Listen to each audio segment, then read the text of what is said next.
Quando Deus nos converteu, né, a mim, primeiramente, 2 semanas depois, mais ou menos, uma semana e meia, 2 semanas, a irmã Eunice, nós tivemos muita vontade de aprender a palavra de Deus, muita sede mesmo. A gente queria entender a Bíblia. E nós começamos uma jornada em busca de igrejas, né? Então nós fomos visitar várias igrejas, inclusive muitas igrejas batistas da convenção.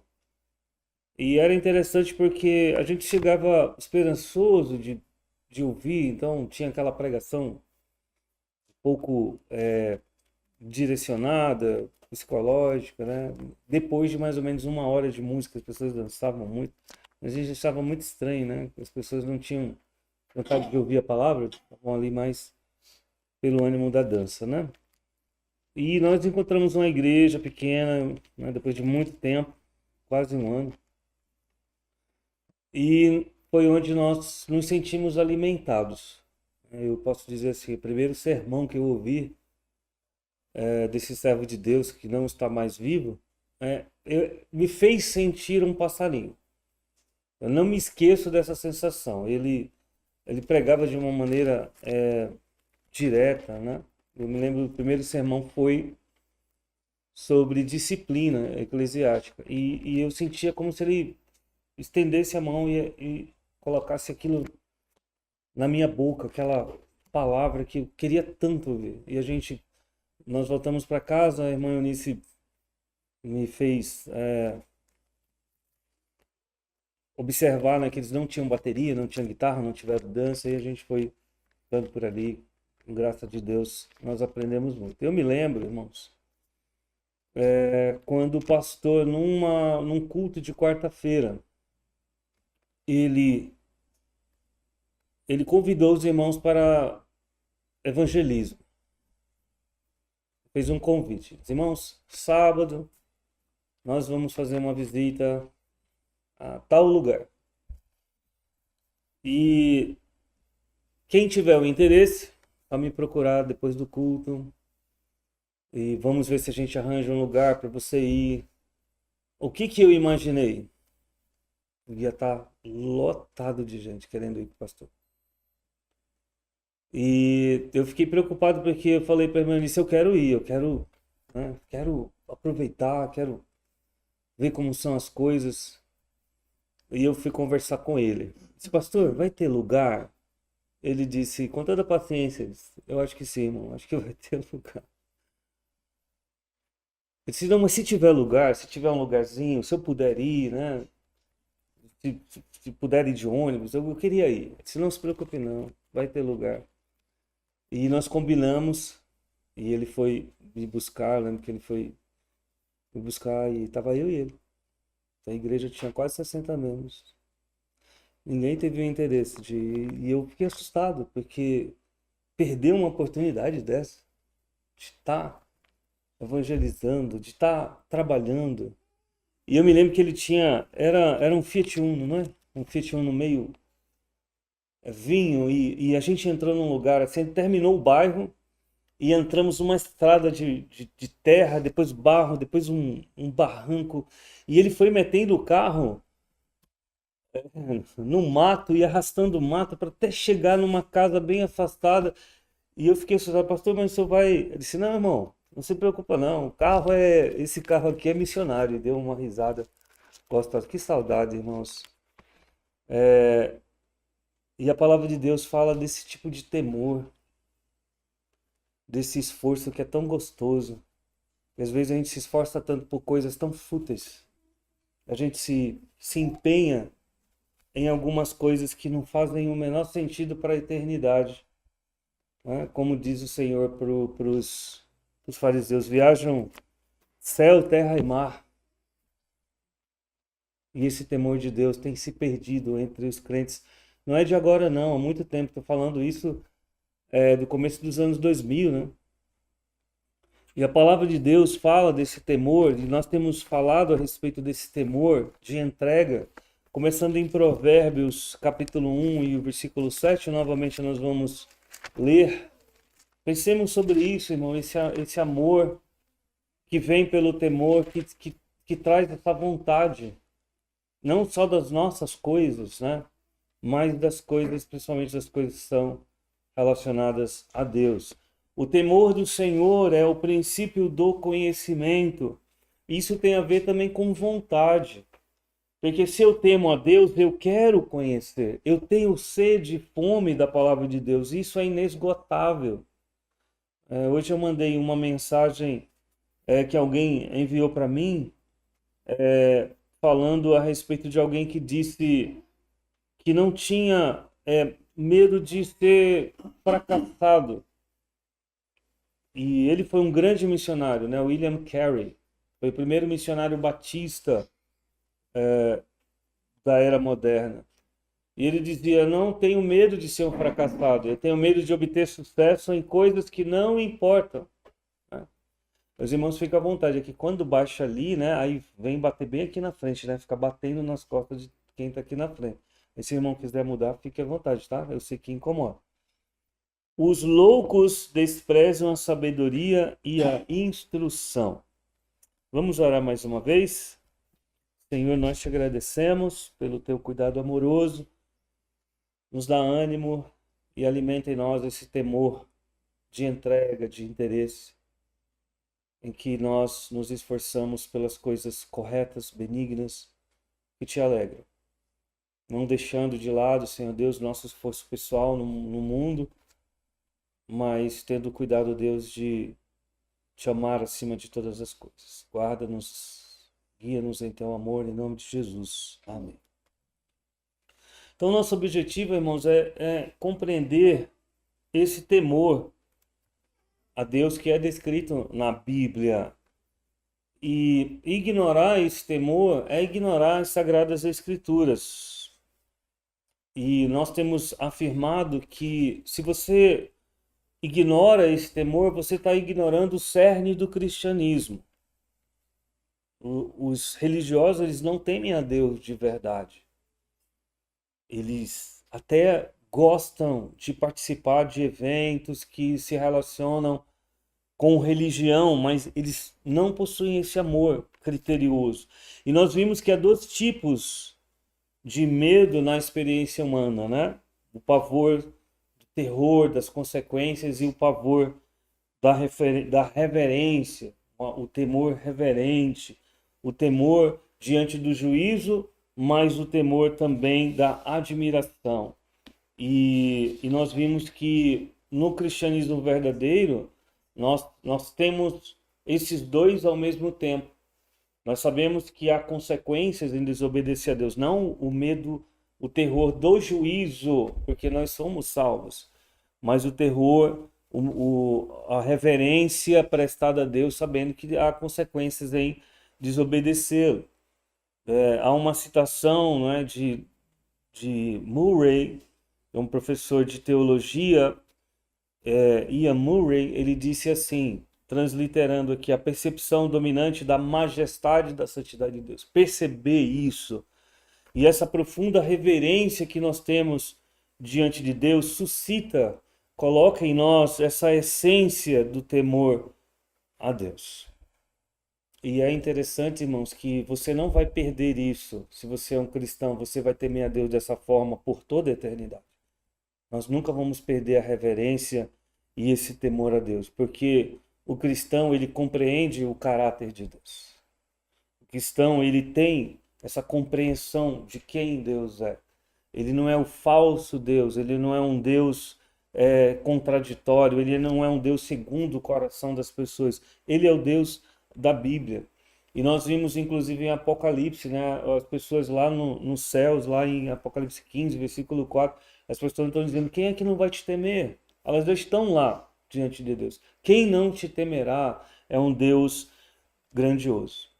E nós temos visto os ingredientes que compõem esse temor a Deus, esse temor reverencial, esse temor que nos faz compreender que Deus, ele é um Deus justo e santo. Quais são os ingredientes que devem estar plantados em nossos corações, que devem existir em nossos corações por sermos cristãos? O primeiro que nós vimos, irmãos, é que não há temor a Deus se você não tiver essa visão correta de Deus. Se houver um falso Deus no seu coração. Aí não existe temor, existe zombaria, existe ridicularização. Você não entende Deus, então você não teme. Há um entendimento, isso é interessante no tempo que nós vivemos. O entendimento geral, eu estou falando em termos de igrejas, as igrejas têm abandonado esse entendimento de Deus em favor de um aconchego. Elas falam muito do amor de Deus. Muito do amor de Deus. E quando se prega esse Deus que não é completo conforme ele se revelou a nós, essa visão imprecisa, esse aconchego vem.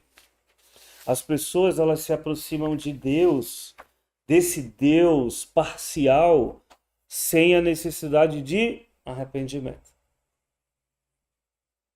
Quando nós cantamos o hino, eu venho como estou, mas é a apresentação de um pecador arrependido que Deus transforma. O aconchego de Deus não é um aconchego do amor que aceita qualquer coisa, parcial, impenitente, faça o que você quiser, desde que você esteja na nossa igreja. Vem dançar conosco, né? Mais ou menos isso. Vem dançar com a gente. Vem ouvir aí um novo som, um novo hit que foi lançado. Irmãos, as igrejas lotam. Lotam mesmo. Porque esse comércio, ele alimenta a carne e as pessoas gostam. Como os falsos crentes gostam, como os religiosos gostam, irmãos, desse nível de compreensão incorreta de Deus. Isso não é o Deus da Bíblia, não. Esse Deus que as pessoas zombam não é o Deus da Bíblia, elas não compreendem Deus. E o segundo ingrediente que nós vimos é essa sensação constante da presença de Deus. Você vai levar para a sua vida pessoal, você não vai fazer as coisas erradas, não é porque o pastor está olhando, né? Não é porque o irmão está presente, é porque você sabe que você está diante de Deus na sua vida. Eu me lembro de alguém, né, conversando com alguém e ele falando sobre essa consciência que ele tinha dentro do trabalho e ele me falou o seguinte: eu não levo da minha empresa uma folha de papel em branco. Eu não levo da minha empresa aqui que eu trabalho, é a minha sala, eu gerencio aqui, eu não levo um desses clipes de papel, porque não é meu, é da empresa. E quantas vezes as pessoas não têm esse cuidado com as coisas de Deus, irmãos? E eu confesso que aquilo foi um grande ensinamento para mim. Eu disse: você tem absoluta razão.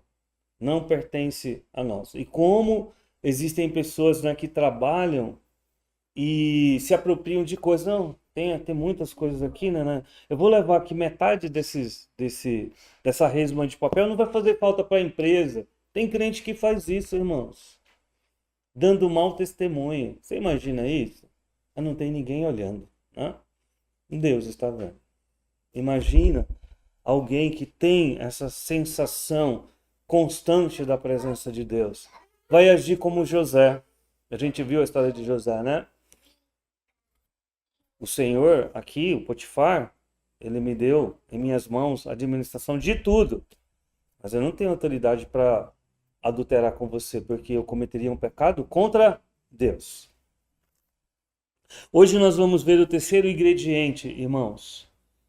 Terceiro ingrediente, essencial ao temor a Deus. Vamos ver alguns versículos. Eu quero explicar e a gente vai ver alguns versículos.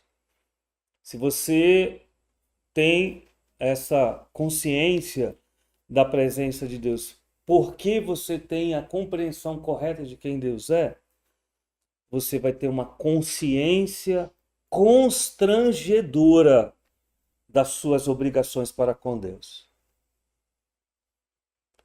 Se você entende Deus e tem o entendimento correto de Deus, você sabe que ele está observando você e ele quer se deleitar no seu comportamento, você vai ter uma consciência que te constrange nas suas obrigações para com Deus. Não é algo que será amargo, mas uma consciência constrangedora de obrigação prazerosa. Você vai fazer porque você ama fazer as coisas para Deus. Você vai fazer porque você tem uma obrigatoriedade. Você o ama porque ele te amou primeiro. Se você não tem essa consciência de obrigatoriedade para com Deus, você precisa compreender alguns pontos importantes, principalmente da relação para com Deus. Relacionamento, irmãos, nós temos com várias pessoas. Com os homens, nós não percebemos, mas temos um relacionamento com anjos. A Bíblia fala, né, que os anjos estão ao redor dos que temem a Deus. Relacionamento com demônios. Você tem consciência de que aqui, nesse ambiente, existem demônios que nos observam também? Você tem essa consciência? Que estão presentes? Que tentam, né, de todas as maneiras, influenciar a vida do crente? Eles não podem possuir o crente. Mas você precisa orar no seu ambiente de trabalho, na sua escola, onde você estuda, na sua casa. Demônio. Que tentam influenciar. Você tem relacionamento com coisas. Você gosta das coisas que Deus te deu. Você está sentado no banco. Você tem um relacionamento agora, né? Você tem um contato aí. Você tem muitos relacionamentos lá fora, amizades, pessoas que você gosta, pessoas que você desgosta. Então há níveis de relacionamento, pessoas que você quer contato, pessoas que você não quer contato. Mas o que é mais importante em todos os relacionamentos é o seu relacionamento com Deus. É mais importante que o seu casamento. É mais importante que os seus filhos. É mais importante que os meus pais. Mais importante o relacionamento que eu tenho com Deus do que o relacionamento que eu tenho com a minha esposa. Porque o relacionamento que eu tenho com a minha esposa é derivado do meu relacionamento que eu tenho com Deus. Se eu sei que se eu desobedecer a Deus em cuidar da minha esposa, eu peco primeiro contra ele e depois contra ela. Eu sei que no meu relacionamento com os meus filhos, o mais importante é o meu relacionamento com Deus. Se eu pecar no meu relacionamento com Deus, eu vou errar com eles. E isso, irmãos, vem em uma obrigação que envolve submissão e obediência. Submissão e obediência. Eu não sei quantos dos irmãos conhecem a origem, né? Esses dias eu falei da disciplina. Trabalhando com as crianças com disciplina. Disciplina vem de uma palavra discere, que significa aprender. Um discípulo, disciplina, vem da mesma palavra. Discípulo é um aluno. E quando você fala disciplina, qual a disciplina que nós vamos estudar? Tem essa ideia, você se torna um aluno, você se torna um discípulo. Você se submete ao ensino. Um filho, uma criança, um jovem, ele é um discípulo dos seus pais. Ele é um reflexo do que ele está aprendendo em casa. Ou do que ele não está aprendendo em casa. Nós não temos a responsabilidade para com os eventos que vão surgir na vida dos nossos filhos. Mas se nós falhamos nisso, nós falhamos para com Deus. Primeiramente para com Deus. E isso, irmãos, até o fim das nossas vidas. O que é mais importante em relação a esse momento que nós passamos aqui? Eu me lembro, não aqui, isso nunca aconteceu aqui, graças ao bom Deus. E eu espero que, né, nunca aconteça, nunca aconteceu, eu creio que nunca aconteceria, mas já aconteceu em algumas igrejas, de o pastor está pregando e o relógio que está aqui na frente ficar lá atrás. Então as pessoas para olharem o relógio, elas têm que se virar.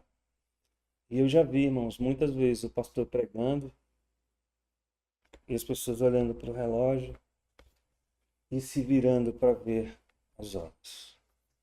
Porque elas estavam mais preocupadas nas coisas de fora do que nesse relacionamento com Deus. Vamos falar sobre a responsabilidade maior em relação a Deus, amá-lo acima de todas as coisas. Amá-lo acima de todas as coisas. E isso gera um segundo ponto, obedecê-lo incondicionalmente. Sabe por quê? Se você ama a Deus acima de tudo, se você se coloca a incondicionalidade da obediência dele, você também vai confiar plenamente em Deus. Nós já passamos por, vocês já passaram, os irmãos já passaram, nós crentes já passamos por muitas experiências em relação a isso. Eu me lembro certa vez que nós estávamos extremamente necessitados, irmãos. Antes de eu imaginar que Deus iria nos convocar ao ministério, nós estávamos necessitados. E abriu-se uma porta, a gente vive pedindo, né, que Deus abra portas para fazer de tênis, abriu-se uma porta. E fui lá na empresa, e a empresa prometeu tantas coisas, mas ela disse, as pessoas que me entrevistaram, né, eram cerca de 7 homens que me entrevistaram e falaram coisas terríveis, e eles disseram assim, você pode esquecer, você vai trabalhar aqui, você vai ganhar muito bem, e isso, aquilo, outro, você vai ter um cargo de confiança e tudo, esqueça seu, eles falaram, esqueça seu Deus, esqueça a sua igreja e esqueça a sua família. E eu voltei pensativo. Cheguei com a minha esposa, ela lembra disso. Nós não tínhamos nem sequer uma cama. Era no colchão. Nós ajoelhamos, o Nico era bem pequeno. Ela disse assim, isso não representa a vontade de Deus. Eu disse, concordo com você, graças a Deus. E oramos e entregamos nas mãos de Deus. Eu posso dizer que não fez nenhuma falta. Não foi fácil, mas não fez nenhuma. Quando você é confrontado com essa necessidade de amar a Deus acima de todas as coisas, você vai entender que aquilo que Deus exige de nós, nós devemos entregar. Lembra de Abraão? Abraão, você me ama? Me entrega o seu filho. Você ama a Deus? Entrega o seu filho. E ele confiou em Deus. Se é ele que está pedindo, eu entrego meu filho. João capítulo 15, versículo 14. Vamos ver alguns versículos. João capítulo 15 e o versículo 14. Que nos diz, João 15 e o 14. Vós, é o Senhor Jesus falando. Vós sereis meus amigos se fizerdes o que eu vos mando. Tem crente que não sabe o que Jesus vai mandar eu fazer. O que Jesus quer que eu faça? Não, eu estou disposto a obedecer, mas o que ele está me mandando? Não sei, então não vou me preocupar em conhecer. Isso não é amor incondicional a Deus, irmãos. Isso é largar de mão o aprendizado, é não desejar o conhecimento. Porque se você tem esse temor a Deus, você vai dizer, Senhor, eu quero conhecer a tua vontade, me ensina, eu quero ler a tua palavra. O que eu preciso fazer para demonstrar que eu tenho esse interesse em me submeter ao Senhor, em amar o Senhor acima de todas as coisas. Hebreus capítulo 11 e o versículo 6. Hebreus capítulo 11 e o versículo 6 diz assim, ora, sem fé é impossível agradar-lhe, porque é necessário que aquele que se aproxima de Deus creia que ele existe e que é galardoador do que os buscam. Então, se você tem esse desejo de amar a Deus acima de todas as coisas, esse versículo está dizendo que se você deseja se aproximar de Deus crendo, Se você é um crente que crê em Deus, Ele vai lhe galardoar. E a maior necessidade que nós temos, irmãos, é de sabedoria, é de conhecimento e sabedoria. Sabermos como lidar com as situações. E chegou um momento em que eu tive que dizer, eu disse aos meus filhos e continuo dizendo, e não tenho vergonha de dizer isso. Vocês têm a responsabilidade para com Deus porque vocês se afirmam crentes. Vocês têm que estar na igreja porque vocês querem, não porque o pai obriga.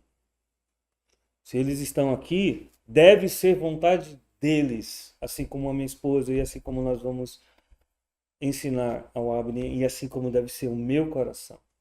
É um relacionamento deles para com Deus. Se você ama algo mais do que a Deus, se você se esforça por algo mais do que você tem se esforçado a Deus, isso é um ídolo na sua vida. É idolatria. E certa vez, né, falando da nossa conversão, nós estávamos conversando, estávamos aprendendo, continuamos aprendendo, claro, né, mas eram recém-convertidos. E uma das coisas que mais me chamou a atenção em nós conversamos, ela não pode me amar mais do que ela ama a Deus. E eu não posso amar mais a minha esposa do que eu amo a Deus. Porque certa vez ela chegou comigo e disse assim, como é que é? Calma, peraí. Você tem que ter um relacionamento com Deus. Você tem que ler sua Bíblia. Você tem que ter seu momento com Deus. Você imagina, irmãos, eu chegar com ela e dizer assim, isso acontece na vida de muitos crentes e muitos pastores. Eu vou à igreja. E a esposa diz assim, pode ir, eu não vou. Vou sentir sua falta. Por que não quer ir? Então fica.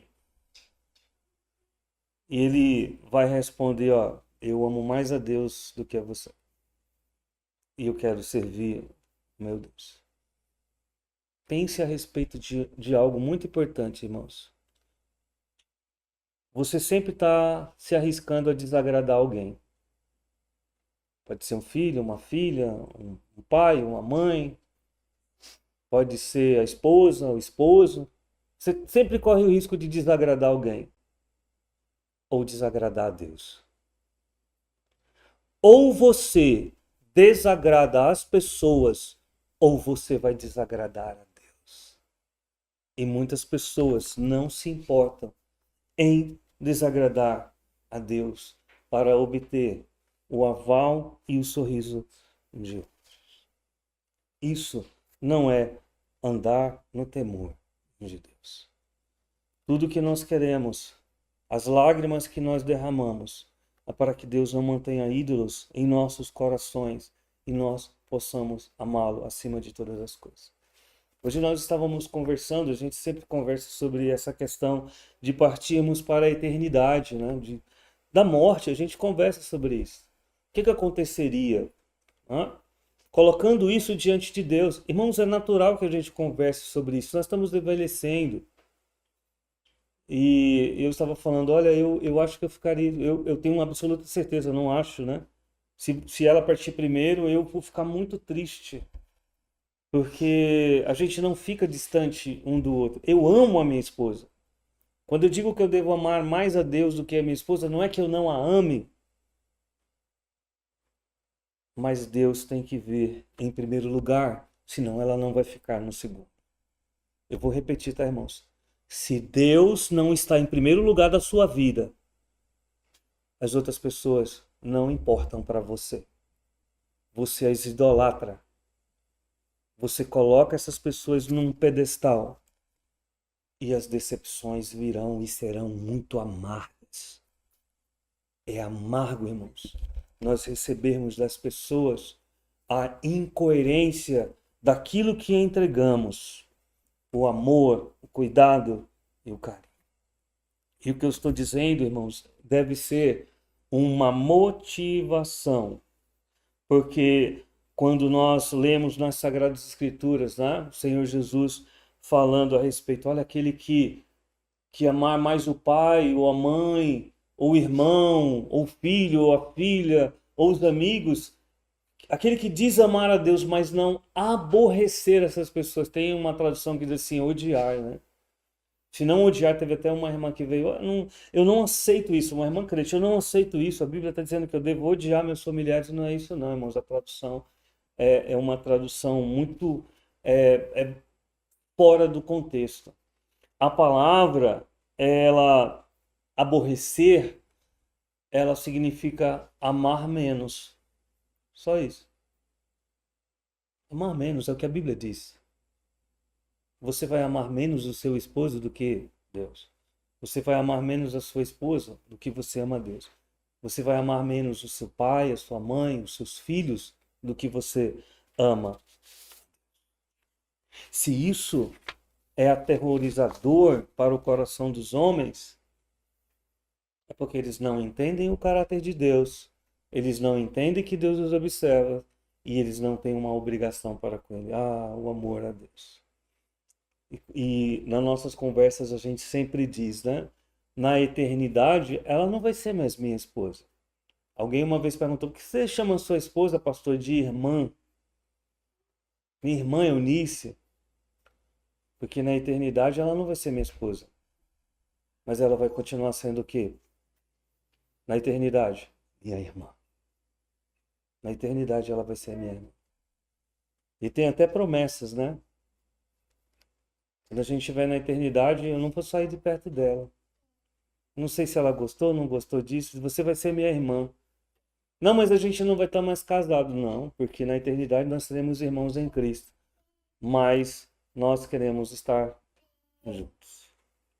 Sabe, irmãos, Atos capítulo 5 e o versículo 29 fala desse nível de obediência a Deus quando o próprio governo, quando as próprias autoridades dizem que nós não devemos obedecer a Deus, com risco de morte. Você entende isso? Atos 5, capítulo 5 e o versículo 29, eles estavam correndo risco de morte. E a gente corre o risco de desagradar as pessoas. A gente não quer desagradar as pessoas. A gente não quer desagradar as pessoas. É humano, é natural, mas indica que nós não temos a compreensão e o amor correto para com Deus. Porém, respondendo Pedro e os apóstolos disseram: mais importa obedecer a Deus do que aos homens. Essa consciência constrangedora da sua obrigação como crente, ela gera paz. Ter paz em amar a Deus, em obedecê-lo e em confiar. Se você tem esse relacionamento com Deus, o amor não vai ser em si mesmo. Sabe por quê? Porque isso é interessante. Quando nós desprezamos esse amor, quando nós pensamos, eu amo a Deus, mas eu preciso, na verdade, o amor não é pelas pessoas, é por si mesmo. A gente quer a recompensa das pessoas, a gente quer a devolução das pessoas, a gente está amando a nós mesmos, porque nós não conseguimos compreender o verdadeiro amor de Deus. Nós queremos isso. E isso é parte de toda a idolatria da carne humana. Lembre-se de Abraão. Lembre-se de Abraão, chamado pai da fé. Quem que você tem medo de desprezar? Ou o quê? Talvez alguém que nós amamos. Eu tinha muito medo, irmãos. Muito medo. Mas pelo que a gente não tem medo de se esforçar? Por Deus? Por algo? Por alguém? Por Jesus? Será que nós amamos nos esforçar por Jesus? Compare o que nós fazemos por Jesus com o que nós naturalmente fazemos por outras pessoas. E coloque isso diante de Deus. Você tem temor a Deus? Vamos orar. Senhor, nós te agradecemos porque a tua palavra é verdadeira e eterna. E a tua palavra nos diz que devemos amar ao Senhor acima de todas as coisas, amando menos aqueles que nos cercam. Que não, ó Deus, devemos deixar de amá-los, mas devemos aprender a nos submeter à tua vontade. Como isso é necessário hoje, quando multidões de professos crentes, ó Deus, abandonam as fileiras, porque estão demasiadamente enfadados de aprender da tua palavra, porque estão, ó Deus, cansados e não têm o interesse de te servir, mas não medem os esforços, ó Deus, para serem constrangidos pelo mundo e por tudo aquilo que é necessário. Porém, nós precisamos desse nível de compreensão do teu caráter, da tua presença e da nossa obrigação amorosa para com o Senhor.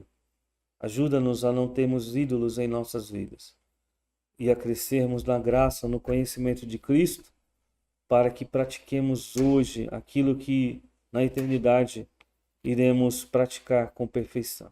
Tem misericórdia daqueles que não te compreendem e não te entendem, não te aceitam e te rejeitam. Salva-os como o Senhor salvou a cada um de nós, em nome de Jesus. Amém.